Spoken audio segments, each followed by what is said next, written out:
This story is a very important reminder for this generation.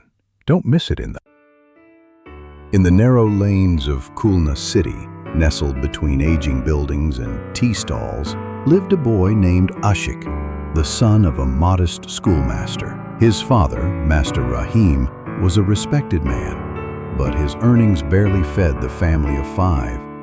Ashik, with a quiet fire in his eyes and worn slippers on his feet, dreamed of something bigger, something beyond chalkboards and borrowed notebooks. He didn't own a smartphone, but he borrowed his friend Sohan's whenever he could. In that little device, Ashik explored the digital world and began learning graphic design through free YouTube tutorials. At night, he worked under a broken fan, sketching logos by candlelight and practicing design on his old, slow computer his father had bought secondhand.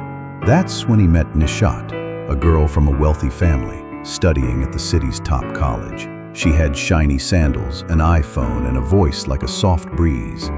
They met at a free career seminar where Ashik had volunteered to design posters. She smiled at his sincerity. He fell instantly. Nishat started texting him, encouraging his dreams. Ashik, one day, you'll become big, she wrote once. And for Ashik, those words meant more than any award.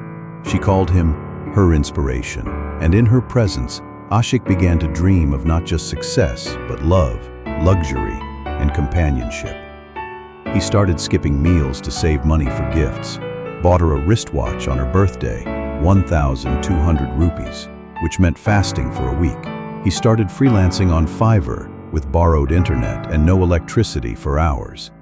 But every time she said, "I'm proud of you," it felt worth it.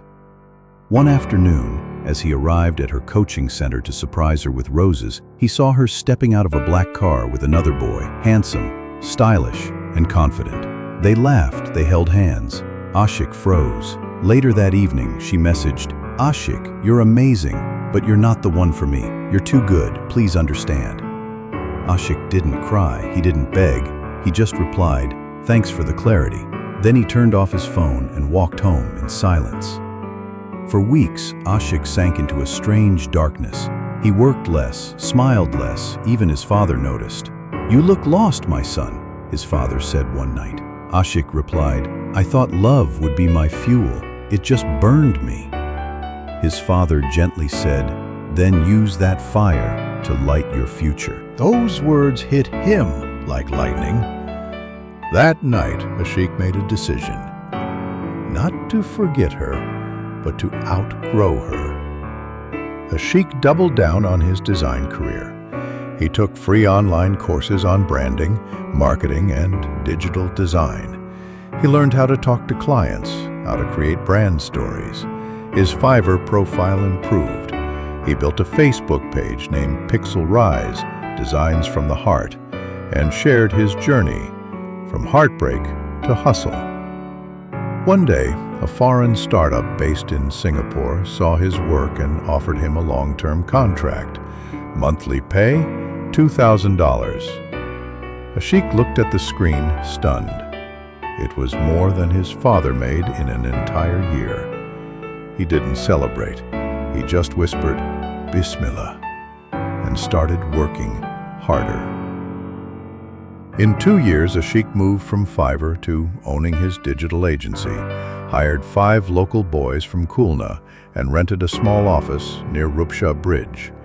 He started speaking at local colleges, the same ones that never let him in without a visitor pass. One day, during a seminar on success after struggle, someone called his name.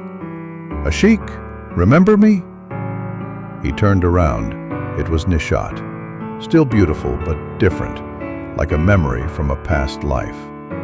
"You've changed," she smiled. Ashik smiled back. "No, I just became who I was meant to be," she said softly. "Maybe I made a mistake." Ashik paused, looked around at the young boys listening, notebooks in hand, eyes full of hope. Then he looked back at her. "Some lessons cost pain," he said, "but they give profits for life." She looked down, and for once, had nothing to say. Ashik turned to the crowd. Never let someone's rejection become your destruction. Make it your construction. The hall clapped. A sheik became a millionaire by 26, not just in money, but in mindset.